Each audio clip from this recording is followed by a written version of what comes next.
Okey guys, kembali lagi untuk preview kali ini di Piala AFF separuh akhir di antara Malaysia menentang Thailand.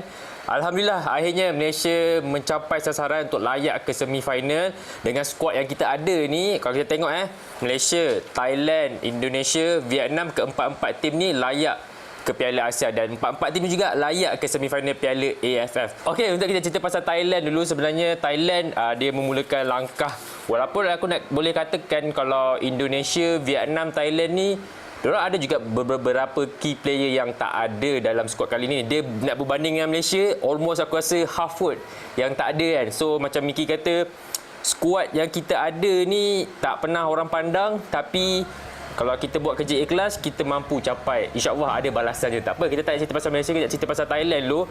Walaupun ketiadaan China Tip, dia punya star player, dan Subhanat yang tak dilepaskan kelab sebab bermain di Liga Jepun dan Korea tak. So untuk Thailand ni kalau kita tengok, of course dia adalah juara paling banyak lah, juara 6 kali, dan dia adalah defending champion masa AFF 2020. Dia orang menang dekat Singapura, tak silap aku menang dengan Indonesia time tu di final.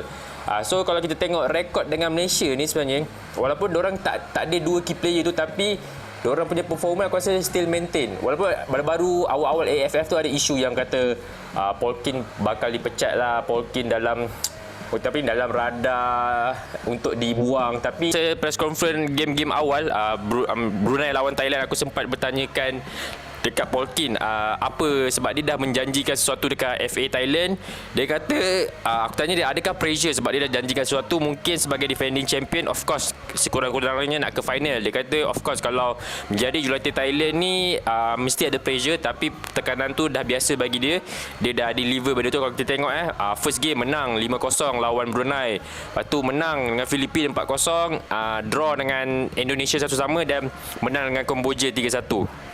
Tadi baru habis press conference, aku sempat tengok waktu ni Fatin dengan tim gang aku ada pergi kat sana untuk press conference. Dia kata, Polkin kata dia rasa bernasib baik kerana stadium Bukit Jalil tak penuh keseluruhannya. Kalau kita tengok, kalau ikutkan capacity tu almost 90k kot boleh penuh, betul 90k boleh penuh. Cuma yang terjual sekarang ni dalam hanya 59,000. Dia kata dia bernasib baik kerana ada konsert Jechao. Dia sendiri mengaku sebab dia rasa Bukit Jalil ni something yang special yang boleh membuatkan pemain dia gemuruh. Tapi di sebalik itu juga dia kata mungkin pemain-pemain dia dah lalui tekanan itu bila lawan Indonesia, sebab Gelora Bung Karno pun satu stadium yang kita ni sangat keramat lah untuk Indonesia. Dia kata pemain-pemain dia dah adapt benda tu, so dia rasa dia tak ada masalah untuk bertemu Malaysia hari Sabtu ni esok. So untuk cerita pasal Thailand juga, of course dia punya top scorer Terasil Dandang. Dia tahu seorang, walaupun dah berusia 34 tahun, tapi kita tahu dia punya kualiti yang pernah bermain di La Liga, pernah bermain di dekat luar macam-macam, dan dia juga seorang top scorer untuk all time top scorer untuk Piala AFF kali ni. Aku rasa dah 17 campur 5 dah 23 gol. Sebab aku tak berkesempatan nak tengok game Thailand, tapi bila aku buat research pasal formasi ni, kebanyakannya dia menggunakan 4-4-2. Almost setiap game dia menggunakan 4-4-2, kecuali game menentang Kamboja itu dia menggunakan 4-1-3-2. Kalau kita tengok, sometimes dia gunakan Terasil ataupun Adisak, sometimes dia gunakan Terasil saja dengan seorang lagi selain itu, aku lupa. Tapi yang menarik perhatian aku sebenarnya, top assist untuk Thailand adalah Keraton Bumaton. Seorang defender dan menjadi top assist untuk di Thailand dengan 3 assist. Aku rasa wow, something yang special ala-ala Alexander Arnold dengan Robertson. Defender boleh boleh sumbangkan assist dengan banyak. So untuk aku, tapi kalau pada segi head to head sebenarnya, walaupun dengan mungkin skuad yang berbeza, tapi last time Malaysia kalah dengan Thailand 2014 weh. Dah lama last time Malaysia, bila aku tengok biar betul last time kita kalah 17 Disember 2014 di masa Piala AFF tahun 2014. Aku cakap wow, power kat Malaysia sebenarnya ni kan. So untuk rekod pertemuan 3 terakhir, of course kalau rekod baru-baru ni lah kita draw masa Kings Cup di Thailand 1-1, tapi kita menang penalti, dan 2 game terakhir sebelum ni di bawah kendalian coach Tan Cheng Ho, kita menang dekat home Bukit Jalil 2-1 hasil jaringan Sumareh tak silap aku. Dan masa lepas tu kan Covid, lepas tu masa nak habiskan group stage kelaikan Piala Asia dengan Piala Dunia tu dekat UAE kot diorang main, kita menang 1-0 hasil jaringan sepakan penalti Safawi. So untuk aku daripada side Thailand, walaupun nampak tak ada Canatip, tak ada Subhanat, tapi diorang still maintain konsisten. Aku rasa tak ada, aku tak ni, bila lawan Endon tu pun diorang sebenarnya almost boleh menang, tapi suasana di Gelora Bung Karno tu mungkin sedikit sebanyak memberi tekanan. Aku rasa dekat Malaysia pun suasana tu akan memberi sedikit tekanan kepada pasukan Thailand. Okey, kita nak cerita pasal pasukan Malaysia. Pelbagai kontroversi yang melanda masa awal senarai dipilih lah, tim tu lah, tim A, tim B, tim C. Aku tak nak ulas benda tu. Kita sebenarnya dah berbangga. Kalau aku sebagai fan Malaysia, aku berbangga dengan tim ni dah berjaya ke separuh akhir. Pada awalnya mungkin tak ada yang meletakkan sasaran, tak ada meletakkan harapan dengan tewas di tangan Vietnam 3-0.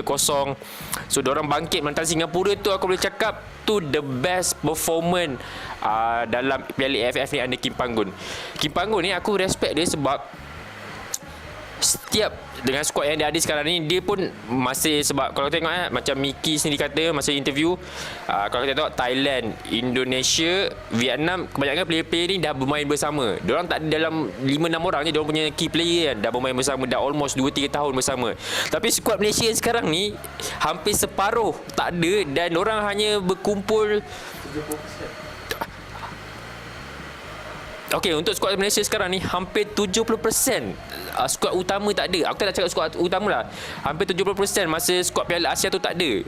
So, diorang hanya berkumpul dalam tak sampai sebulan, tapi keserasian tu unik lah. Aku memang teruja lah sebab dengan masa yang singkat, dengan pelbagai kontroversi, tekanan yang melanda, tapi diorang mampu berbentuk dengan skuad yang mantap. Aku rasa ni harus diberi kredit kepada Coach Kim Panggun sebab Malaysia ni, aku rasa kelebihan Malaysia bila diorang nak lawan tim Malaysia untuk tim sekarang ni, diorang tak tahu kelebihan pemain ni, tak tahu kekurangan pemain ni, dan setiap game Kim Panggun menggunakan formasi yang berbeza.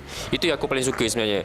Dan masa lawan Singapura tu, sebelum lawan Singapura, Kim Panggun pergi sendiri dekat Singapura dengan tim-tim analisis dia untuk tengok game Singapura, dan satu persembahan yang luar biasa lah, menang 4-1 lawan Singapura. Gila. So untuk aku juga, of course, dengan ini aku memang nak puji Safawi lah, sebab dia satu-satunya pemain JDT yang dilepaskan.